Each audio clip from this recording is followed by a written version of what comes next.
लेकिन ये बहुत ट्रिकी चीज है। It's a very difficult thing to understand. देखो, हमारी सबसे बड़ी प्रॉब्लम जब हम इंटरव्यू देते हैं उस टाइम पर क्या होती है कि हम लोग जितना हमें आता है ना उतना हम डिलीवर नहीं कर पाते, और ये हम सब की प्रॉब्लम है। मतलब अगर हम इंटरव्यू देने जाते हैं 100% चीजें हैं, तो 100% अगर हमको आता है उसमें से हम लोग सिर्फ 60% या 50% या 40% डिलीवर कर पाते हैं बस। Rest we are not able to deliver. ऐसा क्या रीजन है, क्यों ऐसा होता है?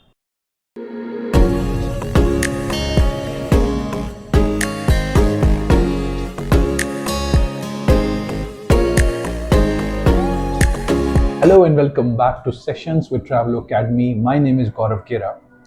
आज का जो हमारा सेशन है ये इंटरव्यूज वाली सीरीज ही है जिसके बारे में हम लोग बात कर रहे हैं। हम लोगों ने ट्रैवल ऑपरेशंस राउंड के बारे में बात करी। आई वाज जस्ट थिंकिंग कि हम लोग बहुत ज़्यादा बात कर रहे हैं अबाउट ऑपरेशंस, कि आपसे वो राउटिंग बनवाएंगे, एयरलाइंस पूछें। ये जो चीज़ है ये मेरे ख्याल से इस पूरी इंटरव्यू सीरीज की सबसे इंपॉर्टेंट वीडियो है, जितनी भी आने वाली हैं अभी और जितनी भी आ चुकी हैं।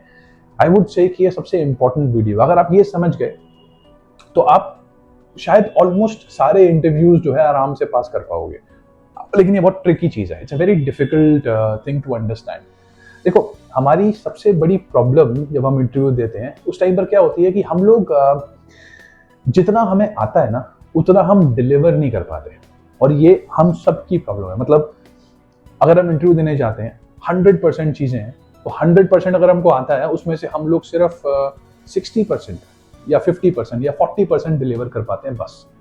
Rest we are not able to deliver. ऐसा क्या रीजन है, क्यों ऐसा होता है? मतलब इसका एक सिंपल आंसर ये होता है कि जब हम इंटरव्यू देने जाते हैं तो हम लोग बहुत नर्वस होते हैं, क्योंकि नर्वसनेस इतनी ज्यादा होती है कि हम लोग जितना भी जानते हैं उसका कुछ परसेंट भी आंसर नहीं कर पाते।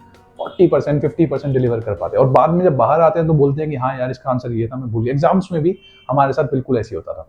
तो आज इसको ना थोड़ा जड़ से समझने की कोशिश करते हैं। वैसे तो रीजन साइंटिफिक है, लेकिन इसका सोल्यूशन जो है ना वो हम बहुत आसानी से निकाल सकते हैं। किस तरीके से हम ऐसा कुछ करें कि अगर हमें 100% आता है तो हम 100% डिलीवर करें। और ये तो सिर्फ हो गया कि जितना आपको आता है उतना डिलीवर, और वो जो इंटरव्यूअर है ना वो आपसे एक्सपेक्ट करता है कि शायद आप कुछ क्रिएटिव भी सोच लोगे इंटरव्यू के अंदर। हम कहाँ से सोचेंगे? मतलब हमारे पास बस इतना सा टाइम है जहां पर हमको जाना है, और अपना 100% जो हमको आता है उसमें से कुछ परसेंट हम वहां पे डिलीवर करेंगे, वही ढंग से डिलीवर नहीं होता।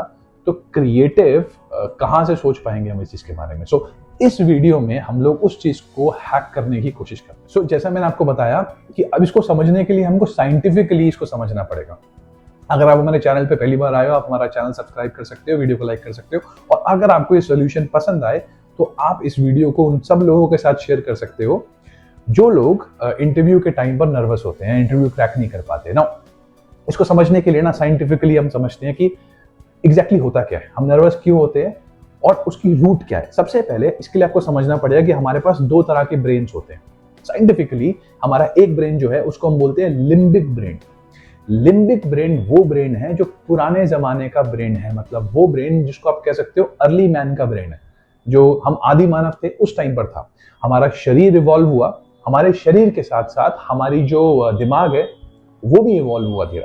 तो जो पुराना वाला है उसको आप बोलते हो लिम्बिक, और जो नया वाला है उसको हम बोलते हैं नियोकॉर्टेक्स ब्रेन। अब इसको और सिंप्लीफाई करते हैं। वैसे तो काफी कॉम्प्लेक्स है, लेकिन मैं आपको आसान भाषा में इसको डिफरेंशिएट करने की कोशिश करूंगा कि लिम्बिक ब्रेन वो है जो सिर्फ इमोशन समझता है। मतलब लव, हेट्रेड, जेलसी, एंगर, ये सब कुछ जो है ये लिम्बिक ब्रेन का पार्ट है। यहां से सारे इमोशंस निकलते हैं। इसको कंट्रोल करना बहुत मुश्किल है। वहीं पे हमारे पास होता है दूसरा ब्रेन जो नियोकॉर्टेक्स है, जो नया ब्रेन है, अपर ब्रेन भी कहते हैं हम इसको। इस ब्रेन के अंदर सारी की सारी जो चीजें हैं वो सूझबूझ की होती हैं। अपने आप को कंट्रोल करना, if you get into diet करना। जब आप मैथ्स पढ़ रहे होते हो तो जो दिमाग वहां पर काम कर रहा होता है वो नियोकॉर्टेक्स ब्रेन है। अगर आप अकाउंट्स कर रहे हो, साइंस कर रहे हो, आप कुछ पढ़ रहे हो, समझ रहे हो, डेवलप कर रहे हो, तो वो नियोकॉर्टेक्स ब्रेन है। लेकिन अगर आप इमोशंस फील कर रहे हो, अगर आप you are feeling angry about something, ये सारी चीजें जो है ये होती है लिम्बिक ब्रेन से। तो एक हो गया आपका इमोशनल ब्रेन जो कि लिम्बिक है, जो कि पुराना ब्रेन है, और एक हो गया नियोकॉर्टेक्स ब्रेन जो कि नया ब्रेन है। हम लोग कहते हैं ना कई बार कि हमारा दिल और दिमाग में लड़ाई है, और बेसिकली दिल और दिमाग में लड़ाई नहीं है, वो लिम्बिक और नियोकॉर्टेक्स के बीच में लड़ाई होती है। और जो भी दिमाग जीत जाता है हम वो काम कर लेते हैं। Now the next thing here, सबसे इंपॉर्टेंट पार्ट क्या है कि दोनों में से, क्योंकि सबसे पुराना जो है वो लिम्बिक ब्रेन है, तो कभी भी कोई प्रॉब्लम आती है उसका चार्ज जो है लिम्बिक ब्रेन ले लेता है। आप इसको इस तरीके से समझो कि अगर हमारे घर में कोई प्रॉब्लम हो गई, हमारी किसी से लड़ाई हो गई या कुछ प्रॉब्लम हो गई, तो हमारे घर में जो हेड ऑफ द फैमिली होता है, चाहे वो हमारी मदर हो, फादर हो, ग्रैंडफादर हो, कोई भी हो, वो उस चीज का चार्ज ले लेता है। वो कहता है कि मैं संभालता हूं, आप पीछे रहो। उसी तरीके से जब हमारे पास कोई ऐसी सिचुएशन आती है जहां पर आपकी बॉडी अलग तरीके से रिएक्ट कर रही होती है, थोड़ी सी नर्वस होती है, थोड़ी सी समझती है कि एक अलग तरह की सिचुएशन आ गई जो डेली जो होता है वैसी नहीं है, तो लिम्बिक ब्रेन, क्योंकि पुराना ब्रेन है, वो कहता है कि मैं चार्ज लेता हूं, सब पीछे हट जाओ। अब इसको ध्यान से समझना, आपने जितनी भी पढ़ाई करी, आपने जितने भी आंसर्स प्रिपेयर किए, चाहे आप एग्जाम के लिए जा रहे हो, चाहे आप इंटरव्यू के लिए जा रहे हो, वो सब कुछ प्रिपेयर हुआ नियोकॉर्टेक्स ब्रेन के अंदर।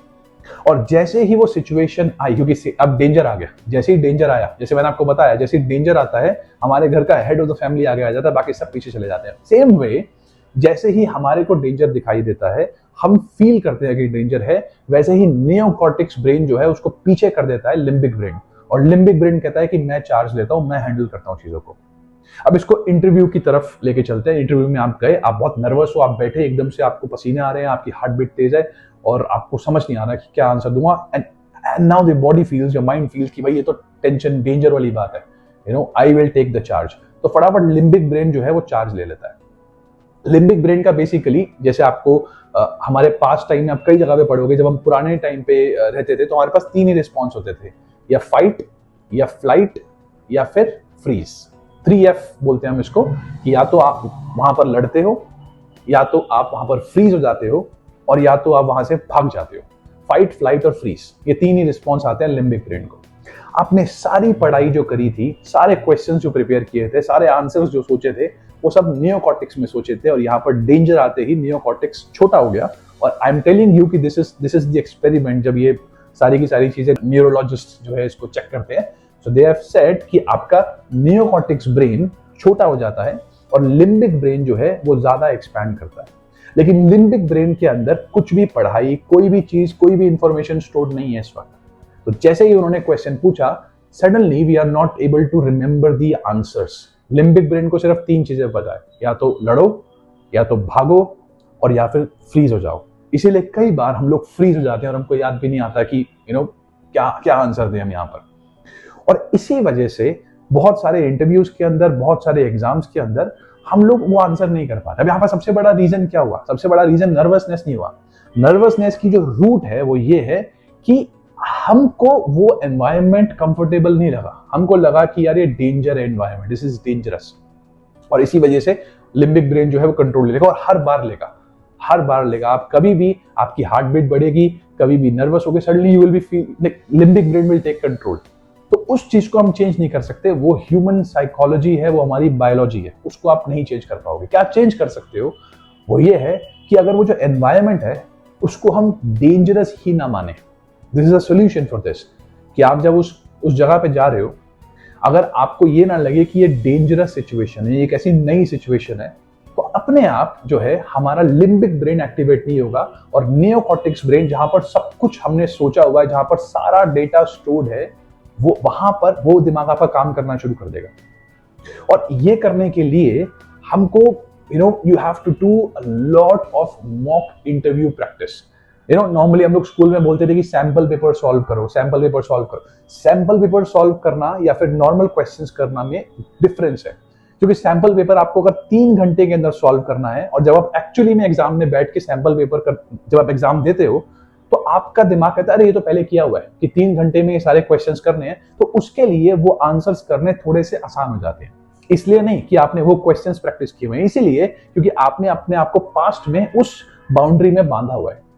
इसको ऐसे समझो जैसे अगर आप क्रिकेट खेलते हो, पहली बार आप बैटिंग करने आए और सब एक बहुत फास्ट बॉलर आपके सामने बॉल डाल रहा है, तो आपका काम होगा आप बचोगे उससे। शॉट मारना दूर की बात है, उसने बाउंसर मारा, आपके सर पे लगेगी, लाइक कैसे हैंडल करूं मैं इसको। लेकिन जैसे ही वो 100वीं बॉल डालेगा आपको, तब तक आप थोड़ा सा प्रिपेयर हो चुके हो, अब आप उसकी बॉल से नहीं डर रहे हो। अब आप ये देख रहे हो कि इसको अगर यहाँ की बॉल है तो मैं इस तरफ मार सकता हूँ, इस तरफ है, यॉर्कर है, तो मैं उसको जो है मे बी जो है रोक सकता हूँ, और अगर बाउंसर है तो पुल कर सकता हूँ। Now you are thinking creatively, क्योंकि अब आप उसको डेंजर नहीं समझ रहे हो, अब आप उसको पार्ट ऑफ द प्रोसेस समझ रहे हो। और यही होता है अगर आप इंटरव्यूज के लिए प्रिपेयर पहले से करो। मॉक इंटरव्यूज कैसे करोगे, इसलिए हम लोग जब when we do lot of, और ये प्रॉब्लम है इंडिया के अंदर, मेरे ख्याल से इंडिया के अंदर, क्योंकि मैं इंडिया में हूँ, अगर बाहर होता तो शायद I would have more information about this, कि हम लोग ना हमेशा कंटेंट पे काम करते हैं। हम लोग हमारी बुक्स को क्वेश्चंस पढ़ लेंगे, हम लोग सारे आंसर्स कर लेंगे, सब कुछ, अगर ट्रैवल में हो तो ज्योग्राफी, ये हम उस पे काम करते हैं जो हमारा मेन कंटेंट। हम इस पे काम नहीं करते कि जब वो पूछा जाएगा तो क्या हम अपनी हार्ड ड्राइव को एक्सप्लोर कर पाएंगे, क्या हम वहां से वो इन्फॉर्मेशन निकाल पाएंगे, नहीं निकाल पाएंगे, क्योंकि उस टाइम पर वो आपको डेंजर लगेगा, और डेंजर की वजह से आप अपनी ड्राइव को एक्सप्लोर, जो आपका नियोकॉर्टेक्स ब्रेन है, जहां पर वो क्रिएटिव थिंकिंग हुई, यहाँ पर वो सारी की सारी सोच, सारे एक्सपेरिमेंट, सारी मेहनत करी है आपने, उस तक आप पहुंच ही नहीं पाओगे, क्योंकि वो डेंजर है। और डेंजर सिचुएशन के अंदर जो है वो लिम्बिक ब्रेन काम करेगा। So now what is more important is you do a lot of mock interviews. किसी को भी पकड़ो, किसी को भी बोलो कि आओ मेरा interview low, and make it sound like a normal interview, ताकि आपका दिमाग ना प्रिपेयर हो जाए कि अरे ये तो पहले भी हुआ हुआ है। ये चीज तो जब आप एक्चुअल इंटरव्यू में जाओगे, हाँ थोड़ा ऐसा मैं नहीं कह रहा कि बिल्कुल अलग लगेगा, लेकिन आप थोड़ा सा बेटर फील करोगे। यू विल बी लाइक, हाँ ये तो मैंने पहले आंसर्स दिए हुए हैं सारे। हम लोग कम से कम we try to do at least 10 mock interviews of all the people who are going out for interviews, जो एक्चुअल इंटरव्यू में जा रहे हैं, ताकि जब वो वहां एक्चुअली में बैठे तो उनको पता हो कि अरे ये तो पहले हो चुका है, ये इंटरव्यू जो मैं आई हैव गॉन थ्रू। हाँ, आपकी क्वेश्चंस की प्रैक्टिस होती है, आपके पास रेडीमेड आंसर्स आते हैं, लेकिन उससे भी इंपॉर्टेंट चीज ये होती है कि आप उस एनवायरनमेंट को फील कर पाते हो कि अच्छा हाँ इस तरीके से ही शायद इंटरव्यू होंगे। जैसे आपने देखा हुआ ये काफी सारे आईएएस की कोचिंग वाले जो इंस्टीट्यूट्स हैं वो मॉक इंटरव्यूज करते हैं, और वो बहुत जरूरी है। वो बिल्कुल उस तरह का एनवायरनमेंट बनाने की कोशिश करते हैं ताकि जब वो एक्चुअली में इंटरव्यू के लिए जाए तो वहां पर उसको कुछ अलग ना लगे, उसको लगे कि हाँ यार ये तो मैंने पहले किया हुआ है, और वो क्रिएटिवली अपने नियोकॉर्टेक्स ब्रेन से सोच सके।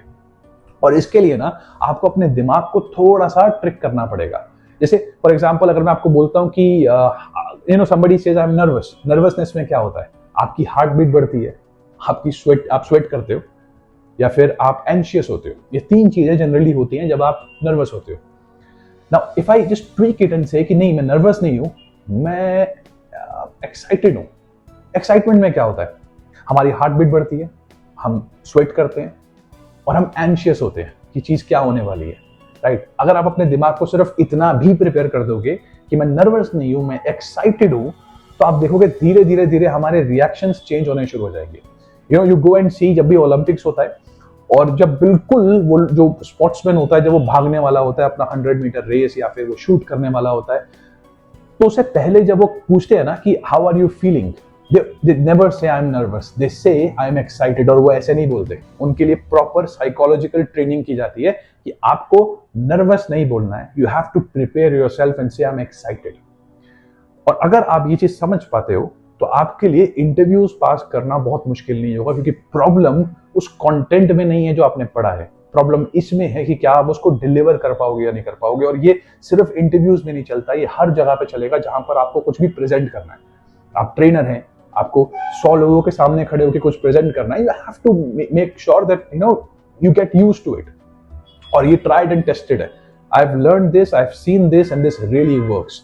सो make sure you do a lot of mock practice, ताकि जब वो एक्चुअली में चीज हो तो आपको बहुत ऑड ना लगे। और जितना ज्यादा आप रियलिस्टिक एनवायरनमेंट बना करके उसको मॉक कर सकते हो, जैसे फॉर एग्जांपल अगर मैं अपने फ्रेंड को बोलता हूँ कि मेरे से क्वेश्चंस पूछ, तो ठीक है वो नॉर्मली पूछेगा, but if I say let me wear a shirt, let's sit down on the opposite side of a table, chair पे बैठ के, और वहां से डिस्कस करेंगे, तो we are giving an information to the mind कि देख ऐसे एक्चुअली में इंटरव्यूज होते हैं और मुझे इस तरीके से क्रिएटिवली सोचना है, राइट। सो आई होप जो मैं आपको बताना चाहता था वो मैं बता पाया इस इंटरव्यू इस वीडियो के अंदर। और अगर आपके पास कोई भी क्वेश्चन है या सजेशन है कि ये आपको लगता है कि ये बिल्कुल ठीक है, या फिर आपको लगता है कि नहीं इससे कुछ नहीं हो सकता, ये सिर्फ एक करने वाली बात है, please mention in the comment box. I will be really excited to read all those comments and understand what is a message that I could deliver through this video. Thank you so much for watching this one. I will see you in the next video. Till then, bye bye.